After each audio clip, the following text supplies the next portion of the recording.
Hablando con científicos. Un programa de cienciaes.com para divulgar los avances de la ciencia contados por sus protagonistas. Con Ángel Rodríguez Lozano. Hoy os invitamos a escuchar Exploración robótica de la vida en Marte.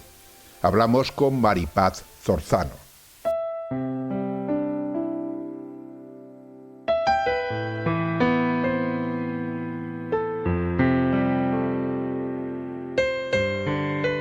La misión Mars Sample Return es una colaboración internacional entre la NASA y la Agencia Espacial Europea, la ESA, que tiene como objetivo recoger muestras del suelo y la atmósfera de Marte y traerlas de vuelta a la Tierra.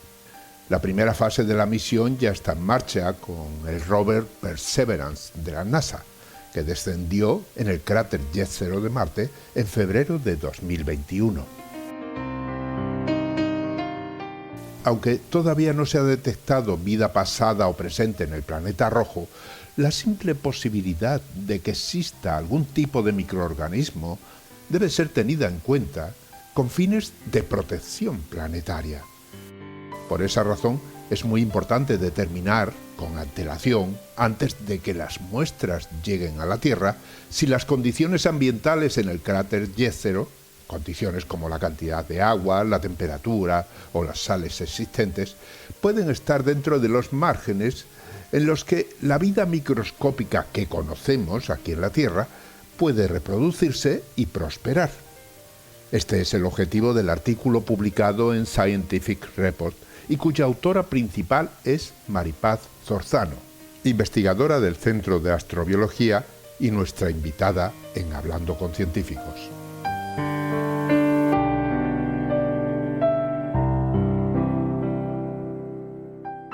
Hablamos con Maripaz Zorzano, es investigadora en el Centro de Astrobiología, un centro mixto del Consejo Superior de Investigaciones Científicas del Instituto Nacional de Técnica Aeroespacial, el INTA.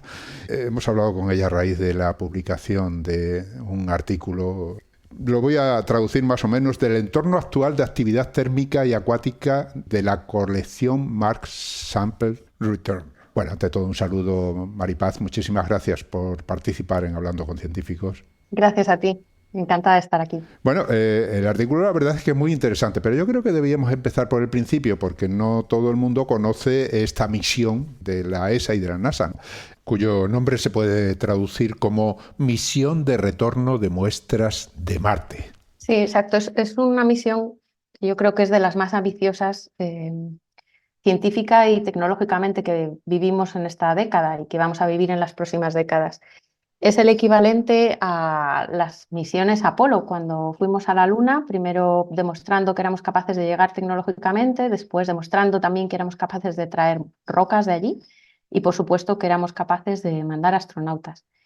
Pues la misión Mars Sample Return tiene como objetivo científico traer una colección de muestras de Marte que está seleccionando actualmente un vehículo, un rover lo llamamos, de superficie que se llama el Perseverance. Y esas muestras pues, nos van a permitir investigar el pasado y el presente de Marte. Son como una cápsula del tiempo que nos permiten viajar atrás en el tiempo hasta hace 3.500 millones de años, el momento en el que la vida aparece en la Tierra. Allí está el Perseverance ya, lleva ya un tiempo, ¿no? Creo que llegó en 2021, si mis datos son correctos. Exacto. ¿Cómo se va a hacer eso? ¿Va a ir recogiendo esas muestras? Bueno, de hecho ya las está recogiendo, ¿no? Eso es. El Perseverance es un rover parecido, mejorado, más desarrollado, a otro rover que ya lleva desde el 2012 explorando Marte. El otro rover, el hermano, se llama Curiosity.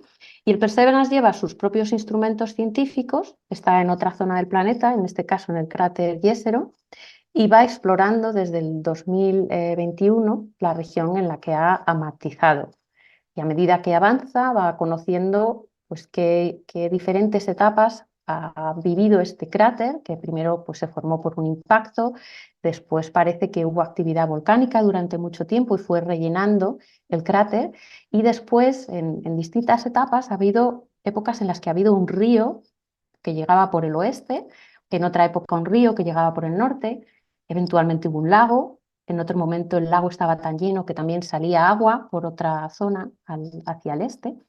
Y de todas estas épocas el rover va avanzando, va interpretando las rocas y cada vez que encuentra una de una época diferente o que representa procesos diferentes, pues muestreamos. Muestreamos quiere decir que primero hacemos una pequeña abrasión de la roca para quitar los milímetros superiores y con instrumentos como los que usamos aquí en un laboratorio intentar estudiar esa roca y después se taladra y se adquiere una muestra.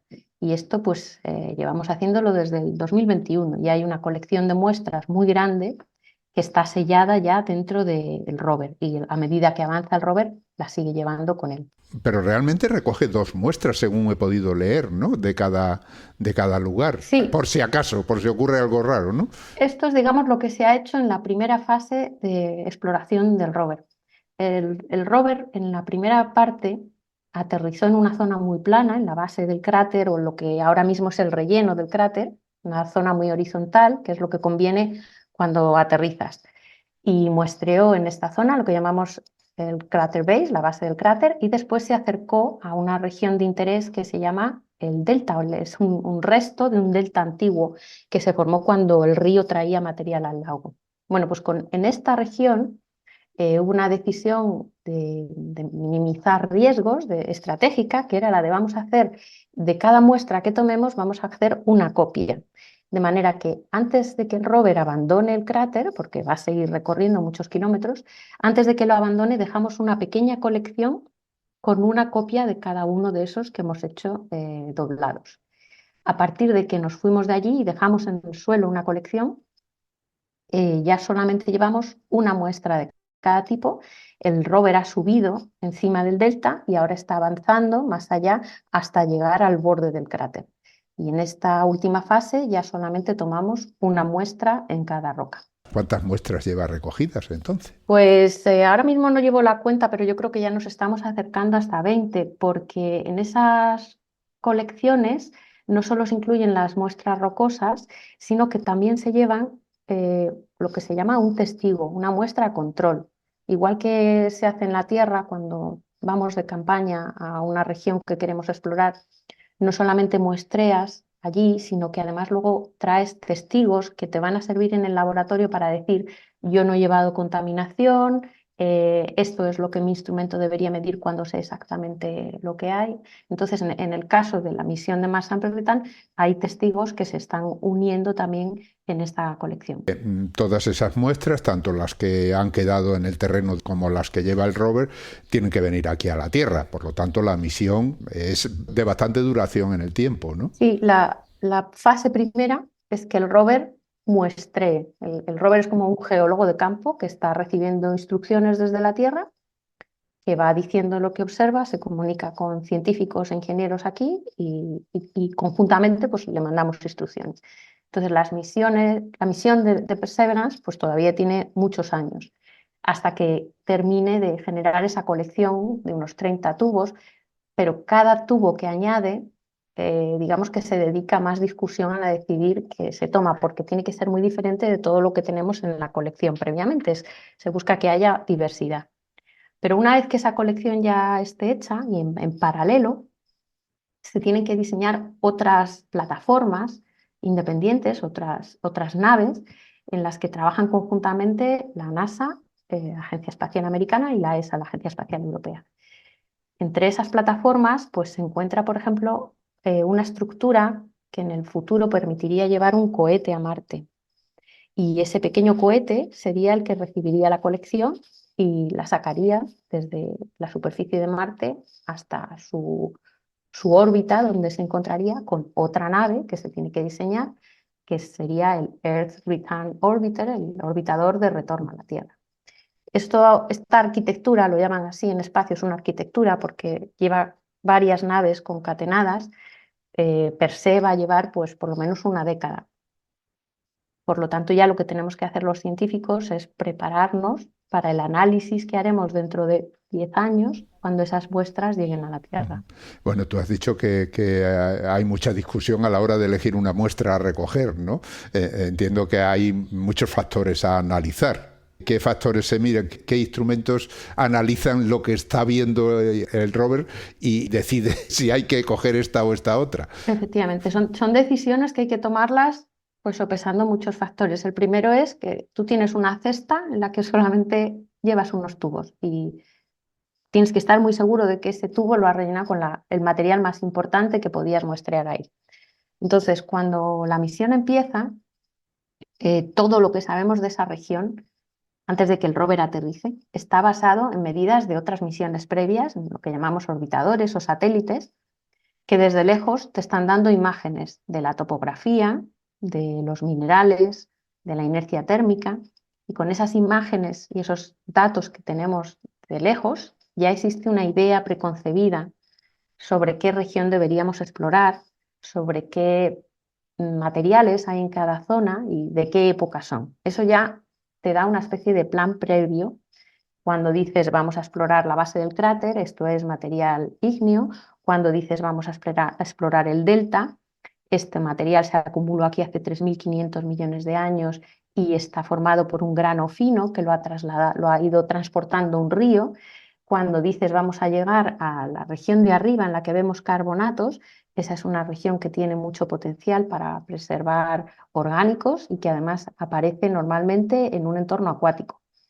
Y cuando lleguemos a la región del borde del cráter, en principio, eso debería ser material que está expuesto desde la subsuperficie. Cuando llega un impacto, lo que hace es que literalmente rompe la corteza y se da la vuelta, y eso te permite ver materiales muy antiguos o muy profundos. Entonces, a primer orden, ya existe una idea de cuáles son los grandes temas que se quieren investigar. Pero una vez que tú llegas a superficie y tienes el vehículo y te vas moviendo, moverse es complicado porque tienes que evitar, por ejemplo, regiones en las que hay dunas, porque si no las ruedas se atascan. Tienes que evitar regiones en las que hay rocas muy grandes, que son obstáculos que el vehículo no puede superar. Y eso te hace llevar una trayectoria en la que ves las cosas ya a otra escala. Y cuando empiezas a verlo a otra escala, pues interpretas de otra manera las medidas del orbitador. Pero a grosso modo tú sigues pensando, pues quiero tener muestras de carbonatos, quiero tener muestras de depósitos de distinto tamaño de grano que representan diferentes fases de ese delta, quiero tener muestras de las rocas que se formaron por magma o por cenizas, quiero ver si tienen un campo magnético. Y en el caso del borde del cráter, pues quiero ver lo más antiguo que puedo traer de Marte. Entonces, al final, estas hipótesis las tienes que ir basando en las medidas que te dan tus instrumentos in situ. Y los instrumentos in situ son, por ejemplo, un rayos X, por ejemplo, un instrumento que mide la fluorescencia, si hay orgánicos. Hay también un radar que te permite interpretar las capas que hay debajo del rover. Y por eso los científicos cada día van poniendo en conjunto todas las observaciones que se están haciendo, los análisis espectrales, para interpretar y decir, efectivamente, esto es un material detrítico, esto es algo que se acumuló aquí hace 3.500 millones de años en un entorno acuático, y en este caso, por ejemplo, es muy importante para investigar la posible vida en Marte o la posible preservación de moléculas orgánicas. Ajá. Claro, ahí está el quid de la cuestión, ¿no? Al final lo que se busca es ver la posibilidad de que haya existido o exista algún tipo de vida en Marte, por supuesto microscópica, ¿no? Por ahora no se espera más allá. Claro, al fin y al cabo vamos a traer ese material aquí a la Tierra. Si hay vida marciana, pues siempre existe una posibilidad de contaminación, por ejemplo, por lo tanto hay que determinar, digamos, la habitabilidad potencial de esa superficie antes de venir, para hacernos una idea y poder tomar las medidas pertinentes, ¿no? Ahí en ese sentido va vuestro artículo. Efectivamente. Bueno, en principio, primero hablamos de que estamos explorando rocas que se formaron hace mucho tiempo, que han estado expuestas a agua, que para toda la comunidad astrobiológica es una condición necesaria para que aparezca la vida y para que permanezca la vida. Pero cuando miras hoy en día una foto de Marte, lo que ves es que es un entorno muy frío y muy seco. Entonces, a primera vista, Marte no es habitable. Porque en nuestra intuición ya sabríamos decir que un sitio así en la Tierra no sería habitable. Pero hay que cuantificarlo. ¿Cómo de no habitable es? ¿Qué temperaturas tiene? ¿Y cuánto queda de agua que esté disponible para la vida. A escala microscópica, la vida no necesita océanos y ríos, necesita muy poca agua. Entonces, la manera de ver cómo de habitable es este entorno hoy en día es utilizar medidas ambientales actuales. Y las medidas actuales la da otro instrumento que lleva el vehículo. Este instrumento se llama MEDA y es una estación meteorológica, por llamarlo de alguna manera, que ha sido diseñada y desarrollada en el Centro de Astrobiología. Esta estación, pues en paralelo al resto de medidas que está haciendo el vehículo, va midiendo la temperatura del aire, del suelo, la humedad relativa, la presión. Con eso podemos hacer un modelo que nos diga en el suelo cuánta agua hay disponible para que el mineral absorba agua, para que si hubiera sales se hidraten, y ver si eso coincide con los límites que en la Tierra se han documentado como los límites necesarios para la vida. O sea que allí, en principio, allí hay agua. O sea, eso está claro. Allí está hay claro. agua. Lo que hay que ver es qué cantidad hay, ¿no? Y si esa cantidad es compatible según lo que estás contando. Exacto. Pero tomáis muestras del terreno, pero también puede haber, y de hecho hay agua en la atmósfera de algún tipo, ¿no? En forma de vapor. Exacto. Incluso menciona que hay situaciones en las que se puede crear escarcha. Sí. En el artículo, ¿no? Que es interesante. Claro, el ciclo del agua en Marte hoy en día, el ciclo en el pasado era como el de la Tierra. Tenía lluvia, tenía glaciares, tenía ríos. Un ciclo muy similar al nuestro. Pero el ciclo actual del agua es un poco diferente. La atmósfera es 100 veces más tenue que la nuestra, que es muy fina, prácticamente es solamente CO2. Y el agua está principalmente congelada en los casquetes polares. Los casquetes polares de Marte tienen CO2 en estado sólido, porque hace tanto frío que está sólido, y tiene agua helada. Pero cuando llega la primavera, a cada una de las regiones polares, este agua se sublima, pasa directamente de sólido a gas y circula por todo el planeta. Bien, cuando ese agua circula, esté donde esté, va a dar una humedad. Igual que en la Tierra, tú tienes el vapor de agua y eso te da una humedad ambiental. En general, cuanto más baja la temperatura, con menos cantidad de agua, tú vas a sentir más humedad ambiental. Hasta el punto de que hay un momento en que se satura y en ese momento puede aparecer escarcha. ¿De acuerdo? Entonces, hace tanto frío cada día en Marte y en el sitio en el que está Jezero que se dan las condiciones para que aparezca escarcha. Claro, hay las diferencias de temperatura entre el día y la noche en las zonas ecuatoriales y en verano son muy grandes, ¿no? Sí, las oscilaciones térmicas en la superficie son brutales. Ya lo sabíamos de otras misiones previas, por ejemplo REMS, que es la estación ambiental que llevaba el Curiosity, que también se ha diseñado en el CAP, pues ya nos habían mostrado oscilaciones del orden de 90 grados centígrados en un día, en una zona ecuatorial de Marte. Quiere esto decir que si hubiese vida, tiene que estar adaptada a cambios entre, por ejemplo, menos 70 grados y más 20 grados. Eso es un contraste térmico brutal. Cualquier electrónica, cualquier vehículo que mandamos a Marte también tiene que tolerar esos rangos térmicos. Bueno, pues al llegar a Jezero nos hemos encontrado de nuevo el mismo rango térmico, una zona muy fría. Y eso a la vida no le gusta. De hecho, si lo piensas, cuando tú metes alimentos en un congelador para que se preserve, está muy frío y está tan frío que no permite que los microorganismos se reproduzcan. Ese es el principal sistema de preservación de alimentos, bajar la temperatura para que los microorganismos no se reproduzcan y no la degraden. Otro mecanismo que se utilizaba antes para preservar los alimentos era la sal, ¿no? La sal evita también que los microorganismos se reproduzcan y eso es porque reduce la disponibilidad de agua, que es ese otro parámetro que nosotros medimos. ¿Cuánta agua está disponible para que una célula se reproduzca? Pues al añadir sal, prácticamente no hay agua disponible.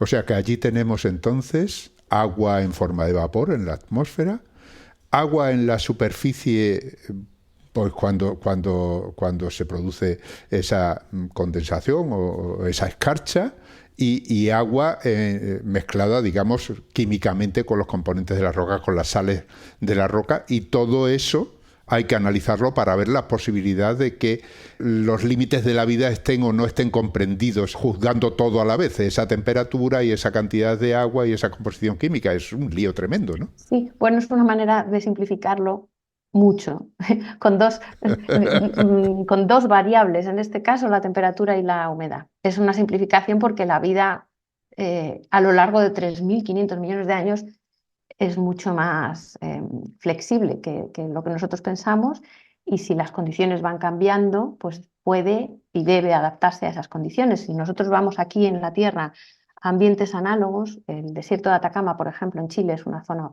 extremadamente seca, pues a pesar de que allí no llueve prácticamente nunca, los organismos viven en las rocas con el vapor de agua de la atmósfera. Y si te metes en la subsuperficie, encuentras colonias de microorganismos que tienen un metabolismo muy lento, que se reproducen muy lentamente, pero que están adaptadas a ese entorno. Entonces nosotros, cuando documentamos las condiciones ambientales, tenemos que ser humildes y decir, lo estamos haciendo en una visión muy centrada en lo que conocemos en la Tierra. Pero esta información también es necesaria por otra razón. Cuando vamos a un planeta como Marte, lo que tenemos que asegurar primero es que si llevamos algún microorganismo terrestre, este no se va a reproducir, porque si no, las muestras que estamos tomando las contaminaríamos con nuestros propios microorganismos. Este tipo de idea o de protocolo se llama protección planetaria.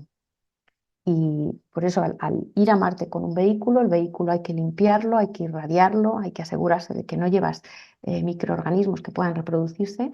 Y cuando vas a aterrizar en un sitio de Marte, tienes que antes saber si hay agua en grandes cantidades y si las temperaturas pueden ser compatibles con la de las células terrestres. Claro, eso quiere decir que hay que conocer esa vida terrestre en situaciones límites, han mencionado el desierto de Atacama, y ver si esa situación se repite allí, ¿no? Para eso analizaréis algún tipo de microorganismo terrestre en esa situación para tomarlo como referencia, ¿no? Sí, ese es de hecho un campo muy, muy importante en astrobiología. En astrobiología se trabaja con muchas disciplinas. Mi área, por ejemplo, es física. He hablado también de robótica, donde trabajan ingenieros. Este campo es de microbiología, el que estudia los ambientes extremos en la Tierra, estudiando, por ejemplo, los ambientes hidrotermales o los ambientes más secos del planeta o los ambientes más fríos o, por ejemplo, ambientes donde hay exposición a radiación.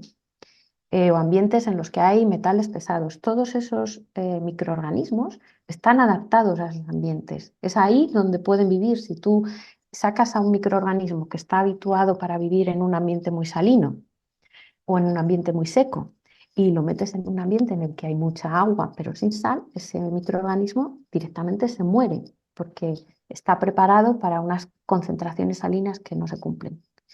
Si tú, un microorganismo que está acostumbrado a reproducirse a temperaturas de 100 grados, lo pones en otro ambiente, pues no va a reproducirse y eventualmente va a morir.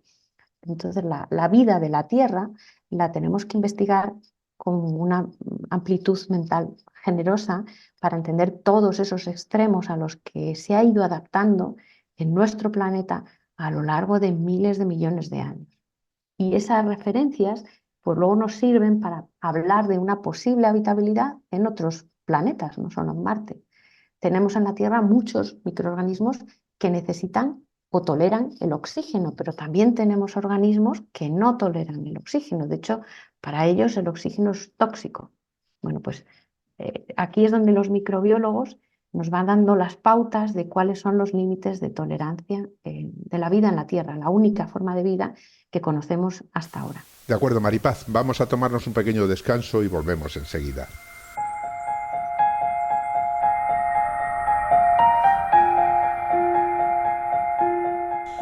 Estáis escuchando Hablando con Científicos, un podcast de cienciaes.com para divulgar la ciencia de la mano de sus protagonistas. En nuestra página web podéis encontrar más de 400 entrevistas con científicos de todas las disciplinas. Os invitamos a escucharlas y compartirlas en redes sociales con vuestros amigos y conocidos.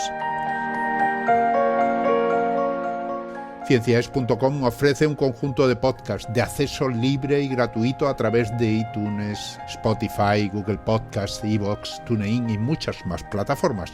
Y Radio Ciencia Es. Todo en cienciaes.com.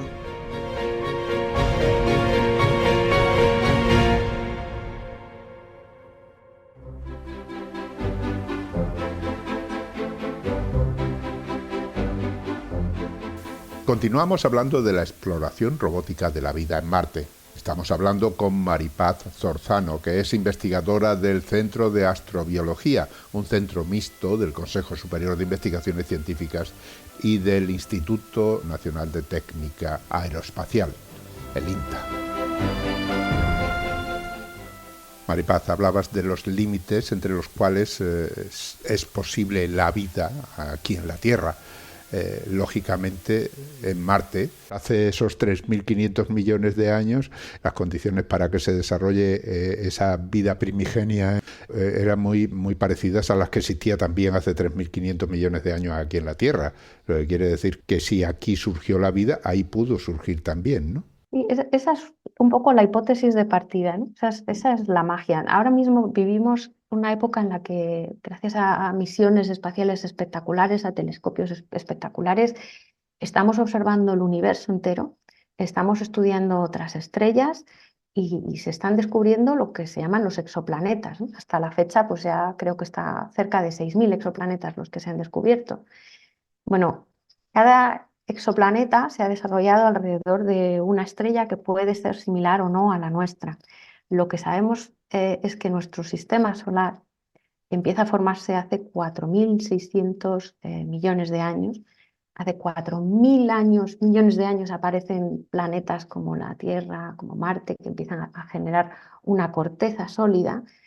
Y después de un proceso en el que hay un bombardeo continuo de meteoritos, empiezan a serenarse los planetas, empieza a aparecer nuestra atmósfera, hay volcanes, hay un ciclo de agua y eventualmente aparecen ríos, océanos, lluvia, nieve, y eso ya para nosotros, todo eso es un planeta habitable. Tenemos la suerte de que de todo el universo, que cerca de nosotros hay un planeta que fue muy parecido a la Tierra, este planeta es Marte, que ha llevado una evolución diferente. Perdió su atmósfera en un momento, nunca llegó a tener placas tectónicas, tuvo volcanismo muy intenso, pero no sabemos si sigue activo, ahora mismo no lo parece, y los océanos desaparecieron. Entonces la pregunta es si las condiciones eran iguales y pensamos que la vida es algo que aparece de forma natural en un entorno como el de la Tierra, pues vamos a ver si apareció en Marte, porque en el mismo momento los dos planetas tenían condiciones de habitabilidad. Bueno, si surgió la vida entonces, ha tenido un largo periodo con unas condiciones ya radicalmente diferentes a las de la Tierra, pero que lógicamente la vida sabemos que se adapta y se va adaptando y tiene digamos, un plan de supervivencia que les permite aguantar hasta límites increíbles. Esos límites son los que vosotros habéis estado analizando, ¿no?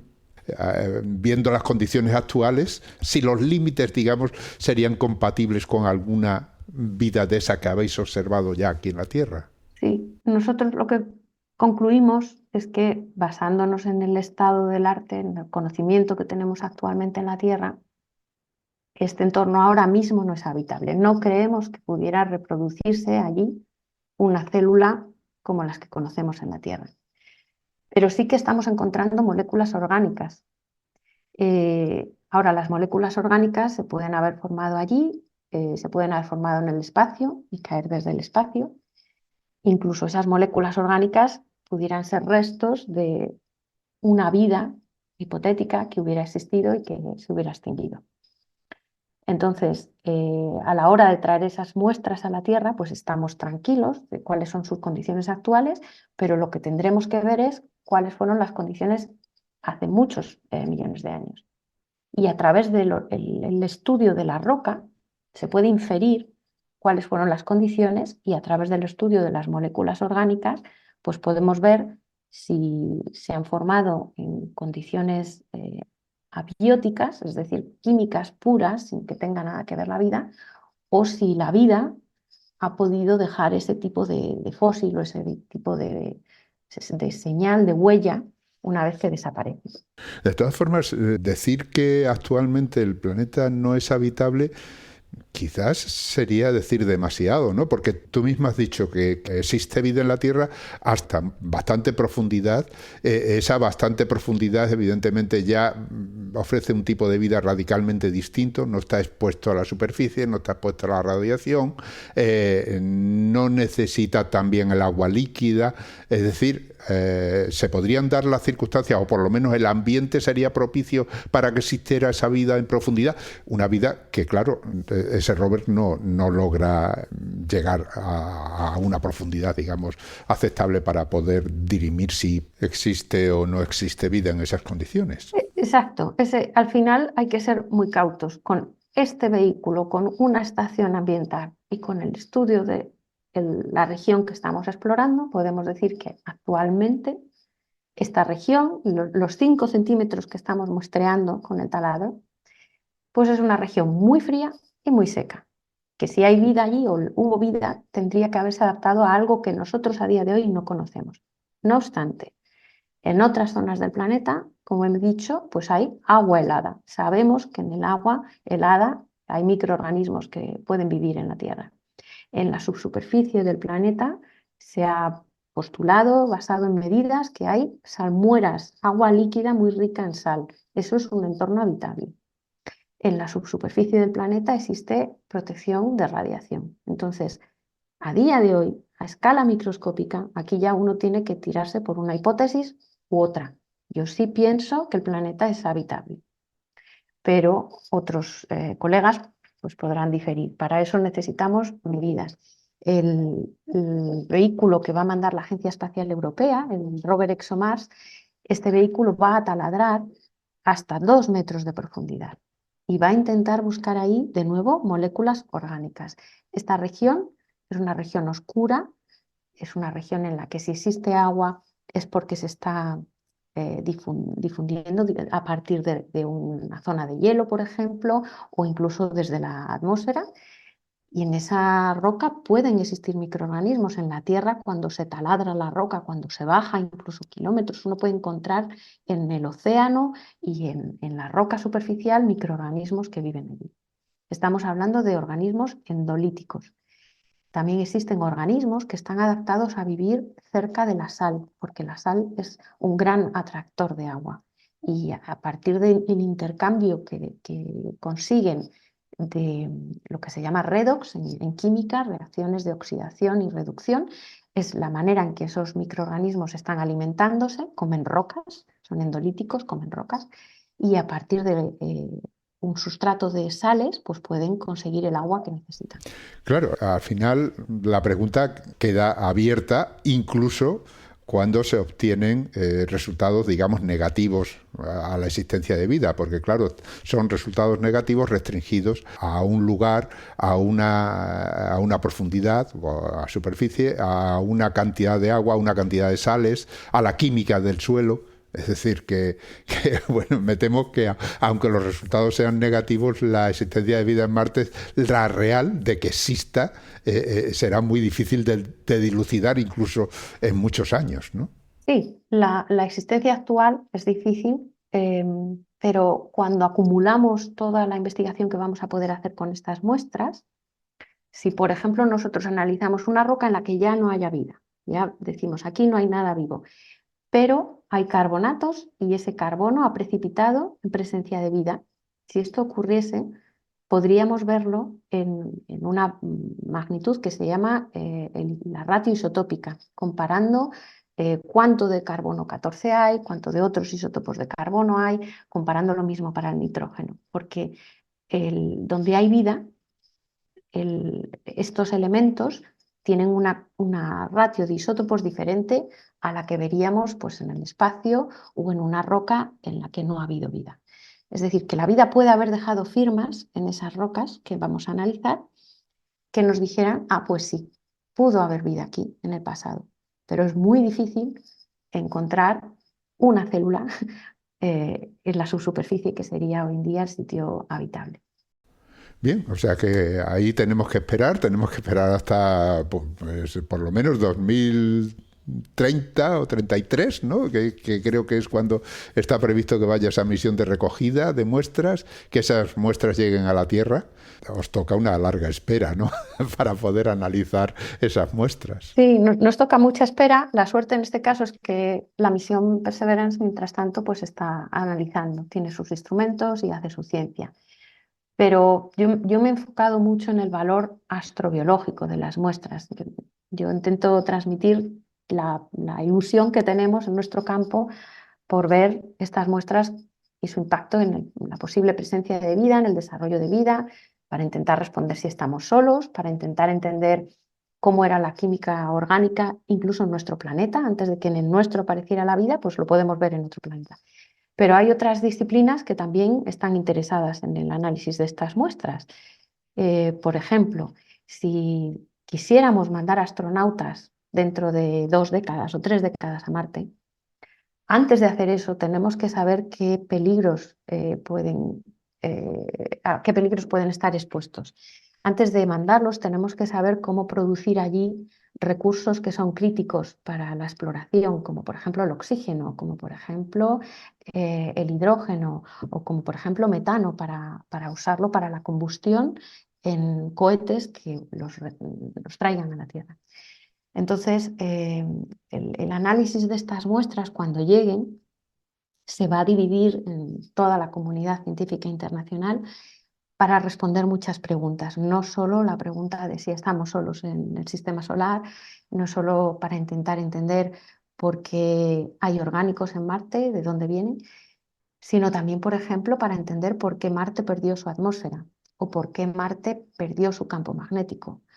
O, por ejemplo, para entender qué impacto tiene la radiación espacial en los materiales que están en la superficie de un planeta. Y, como decía antes, ¿qué podemos aprender de esto para facilitar la exploración sostenida del espacio? ¿Qué recursos hay en Marte y qué peligros hay en Marte? Con los resultados de esos análisis, cuando se traigan las muestras, entonces a lo mejor se puede determinar que no existe vida actual, es decir, no existen células, pero se puede determinar con toda seguridad, ya has ido comentando, ¿no? Con toda seguridad de que existió vida en el pasado. No, aquí con toda seguridad pues nunca se va a poder determinar, porque si en el máximo tenemos 30 muestras, unas están más orientadas a estudiar, por ejemplo, un ambiente de lava, otras están orientadas a estudiar la subsuperficie de un cráter. Pues estamos estudiando rocas muy locales de procesos muy diferentes, algunos de ellos muy intensos y muy letales para la vida. Muestras que realmente tengan potencial astrobiológico son una colección, un subconjunto de esa colección entera. Dar una respuesta radical con esta misión pues no se puede hacer. Con el conjunto de misiones que ya se han mandado y las que se van a mandar, pues siempre estaremos más cerca de saber si estamos solos en el universo, ¿no? Y lo que aprendamos aquí también nos permitirá interpretar las medidas de otras misiones, como por ejemplo el James Webb Space Telescope, cuando intentamos desde lejos entender la atmósfera de un exoplaneta que está muy lejos. Pues si podemos entender la atmósfera de un planeta cercano y su evolución, eso nos permitirá también interpretar otras medidas. La pregunta de si estamos solos va a seguir siempre abierta y hasta que no tengamos una respuesta positiva. Hay una pregunta que me surge cuando estabas hablando del agua en Marte, ¿no? En el artículo pues comentas que evidentemente hay una variación importante en cuanto al camino que sigue el agua en Marte entre el día y la noche. Durante el día está en forma de vapor, se forma la escarcha durante la noche, esa escarcha al final es agua que está en contacto con el terreno y también puede pasar al terreno. Eso quiere decir que la muestra que se tome a mediodía marciano no es la misma que se pueda tomar a medianoche, ¿no? ¿Esas cosas se tienen en cuenta? Exacto, así es. Como decíamos antes, hay cambios de temperatura muy fuertes entre el día y la noche. Y el ciclo de agua en la región en la que estamos básicamente es que hay un vapor en la atmósfera. Cuando la temperatura del suelo baja mucho, ese vapor o bien se condensa, si hubiese un material sólido, pues podría aparecer una escarcha, o si hay poros, que es el caso aquí, a través de esos poros las moléculas de agua se van metiendo hasta que se pegan a un granito por absorción o bien se pegan a una sal y queda ahí atrapado de noche. Cuando llega el sol de día, suben las temperaturas y ese agua que estaba unida tan débilmente al suelo se libera a la atmósfera, circula en la capa límite y está pues, distribuido en varios kilómetros hasta que de nuevo baja la temperatura. Bueno, pues el rover, eh, la estación MEDA mide de día y de noche, pero el rover, todas las actividades de taladrar, de sellar, todo esto se realiza en general desde el mediodía hasta la media tarde tirando a la puesta de sol. Con lo cual, lo que nosotros tenemos que documentar no es solo cuál es el ciclo del agua en general en Yesero, sino en el momento en que se sella esa muestra, cuánto agua había en el tubito. Y eso es lo que hemos dejado documentado para que en el futuro, pues cuando se abran las muestras, sepamos en qué condiciones de humedad están. ¿Eso por qué? Porque el rover se alimenta con paneles solares y no puede taladrar de noche. En este caso no. El rover lleva una unidad propia de generación de energía, se llama un RTG, que funciona con radioisótopos. Y es el mismo tipo de fuente que lleva también el rover Curiosity, que está ya desde el 2012 en marcha y sigue teniendo energía. Las misiones que dependen de paneles solares son misiones en general que tienen menos capacidad de consumir energía y menos movilidad y en general también tienen menos duración porque el panel solar en Marte eventualmente se va a cubrir de polvo y va a dejar de dar energía. Entonces, para misiones como estas en las que hay que taladrar, el vehículo tiene que recorrer muchos kilómetros o hay que asegurarse de que viven muchos años, estas misiones la Agencia Espacial Americana las diseña con un RTG. Ajá. En ese caso, ¿por qué no recogen muestras de noche, por ejemplo? Podrían hacerlo. Bueno, podrían hacerlo, pero toda la electrónica que se hace en la Tierra en general funciona peor por debajo de menos 45 grados centígrados, ya es muy difícil que la electrónica funcione bien, incluso la electrónica que está preparada para el espacio. Eso quiere decir que cualquier actividad que se realice de noche por debajo de esas temperaturas, antes de empezar a lanzarse, necesitamos poner un calentador que caliente toda esa plataforma hasta la temperatura en la que empieza a trabajar. Eso es un gasto de energía que generalmente no se puede hacer porque la batería no tiene capacidad cada día de generar toda esa potencia para calentar la estructura interna. Entonces, de noche, en general, el vehículo está en una especie de estado de hibernación en el que solamente los instrumentos que consumen muy poco, como MEDA, están midiendo. Interesante cuando se habla de vida tanto aquí en la Tierra como quizás posible vida en Marte. Has dicho hibernación. Sabemos que la vida puede protegerse con estados que le permitan superar condiciones adversas, ¿no? El estado de hibernación es uno de ellos. Una célula puede hibernar, quiere decir parar toda su actividad y recuperarla cuando las condiciones ambientales vuelven a ser propicias. Eso en Marte podría existir. Eso ampliaría, digamos, el rango de temperatura y humedad que podría soportar una célula allí.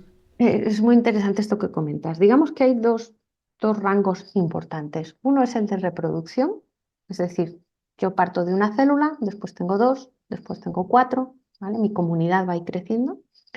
Y otro es el de supervivencia. Mi supervivencia puede ser en forma de una célula que esté hibernada o, por ejemplo, generando una espora. Las esporas son como si fuera la semilla de una célula, pero es muchísimo más resistente.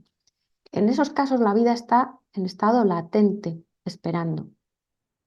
Pero incluso un estado de hibernación generalmente requiere un poquito de metabolismo, porque las células continuamente están siendo dañadas por agentes externos. Pueden ser, por ejemplo, los radicales libres. Eso hace que el ADN o el ARN pues, se vaya dañando. Y de manera natural, la vida ha desarrollado mecanismos de reparación. Y eso requiere un poquitito de energía disponible, un poquitito de alimento y un poquitito de agua. En el caso de la superficie de Marte, si tuviéramos una célula en estado de hibernación en los 5 centímetros superiores, o si lleváramos una espora de una célula terrestre, por ejemplo, el bombardeo de radiación que llega es tan brutal que esa célula moriría, ¿vale? Decimos por eso que la superficie, para una célula que no está activa, que no se está reparando, la superficie es esterilizante, porque no le da tiempo a esa célula a recuperarse.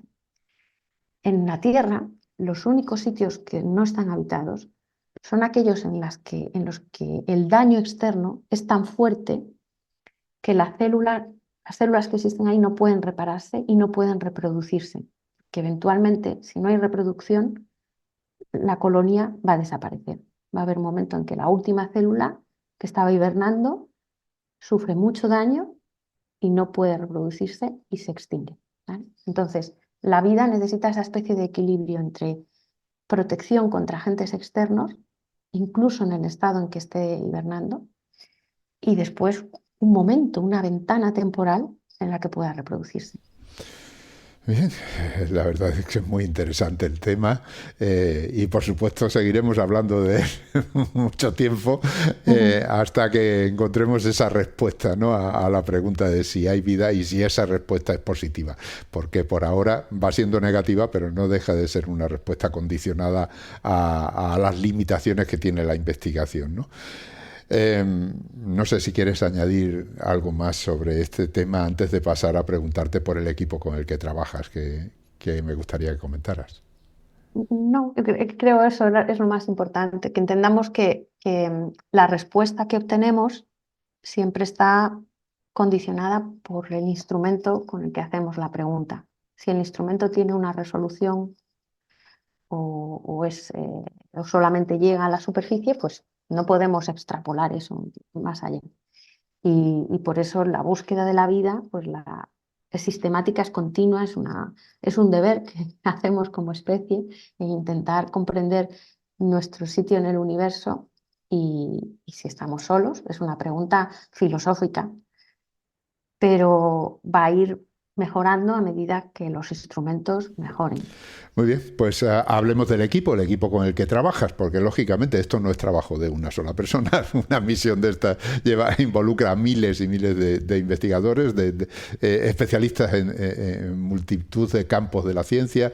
Háblame del equipo ese cercano con el que tú trabajas. Bueno, pues efectivamente estas misiones son trabajos de colaboraciones internacionales. En este caso, Perseverance es una misión liderada por la Agencia Espacial Americana, por NASA, pero existen científicos que pues, estamos cubriendo distintos papeles y yo me incorporé en esta misión en un papel que se llama científico de retorno de muestras, es decir, específicamente nuestra preocupación es las muestras, cómo las muestreamos, cuáles son las más interesantes y cuál es la información científica que ya podemos dar sobre las muestras.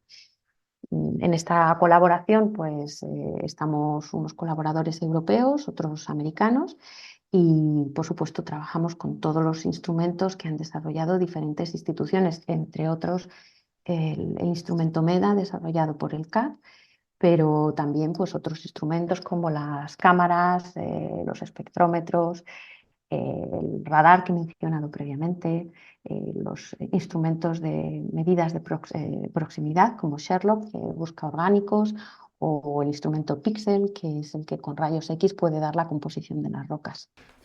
Háblame también de ti, porque hay estudiantes que nos escuchan, que alguno puede estar inclinado a estudiar estos temas y les viene muy bien el ejemplo de vuestra trayectoria, ¿no? Desde cómo os interesó la ciencia y luego cómo os interesó concretamente este campo de la ciencia. Cuéntame. Pues mira, yo soy física y soy física teórica, es decir, que me gusta eso, elucubrar, utilizar las leyes fundamentales para entender lo que pasa aquí y en otros sitios del universo. Y cuando empecé mi trayectoria investigadora, pues me fui a Alemania a un acelerador de partículas, que es algo diferente de esto, pero es parecido porque también se hace en colaboración con ingenieros, se hace un instrumento, en este caso un acelerador, que intenta reproducir las condiciones de lo que ocurrió en el Big Bang. En un acelerador buscas las partículas fundamentales del universo. Pues estuve allí haciendo el doctorado, después estuve en Suiza en otro acelerador que se llama el CERN, y allí pues seguí trabajando con ingenieros y de allí pasé al INTA, que es el Instituto Nacional de Técnica Aeroespacial, y concretamente al Centro de Astrobiología. Desde que me he incorporado aquí, pues estoy siempre aprendiendo de otras disciplinas. Aquí tenemos químicos, aquí hay microbiólogos, aquí hay geólogos, ingenieros, físicos, incluso algunas veces también hay filósofos. Y pues se puede uno acercar a este tema desde muchos campos, pero no es una carrera que se estudie. La astrobiología no se estudia como tal. Se puede aproximar uno pues desde, por ejemplo, experimentos en el laboratorio con químicos o, como comentaba antes, campañas de campo, ir a regiones remotas de la Tierra, ambientes muy distintos e intentar estudiar con geólogos cómo ha aparecido este entorno, cuáles han sido las distintas épocas que ha pasado, y con microbiólogos pues ver cuál es el ecosistema que vive ahí. Entonces, bueno, pues a cualquier persona que esté interesada en ciencias en general, pienso que la astrobiología pues es un campo muy rico en el que se unen distintas disciplinas. No he hablado, por ejemplo, de la astrofísica, pero esa es una rama especial de física en la que te dedicas a observar el universo y a utilizar medidas que hacemos en la Tierra o en telescopios en el espacio para entender el universo a gran escala. Así que, como ves, pues hay para todos. El campo es muy amplio y, por lo tanto, cualquier persona interesada, independientemente de que trabaje en distintos campos de estudio, puede tener ahí una ventana que le permita entrar en esta gran investigación que intenta encontrar vida más allá de la Tierra, ¿no? Hemos llegado al final, solo me queda agradecerte tu participación, darte las gracias por estas magníficas explicaciones. Nos hemos enterado muy bien de esa misión y de lo que pretende, y por supuesto estás invitada a volver a medida que vayamos obteniendo resultados. Muchísimas gracias por participar.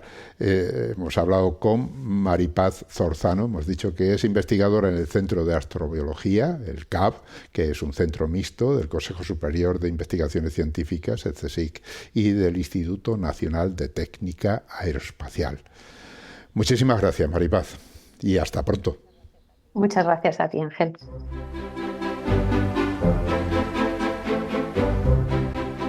Y como siempre, antes de despedirnos, tengo que recordaros que Hablando con Científicos y el resto de los podcasts de cienciaes.com son posibles gracias a vuestras donaciones. Es nuestra única fuente de ingresos. Así que, si escuchas nuestros programas, si te gustan y todavía no te has unido al grupo de mecenas, ánimo, únete. Visita cienciaes.com, pulsa el botón de donar y elige cualquiera de las opciones que ahí se ofrecen.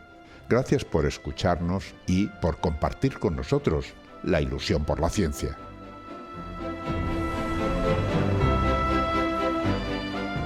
Han escuchado ustedes Hablando con Científicos, con Ángel Rodríguez Lozano. Cienciaes.com. Ciencia para escuchar.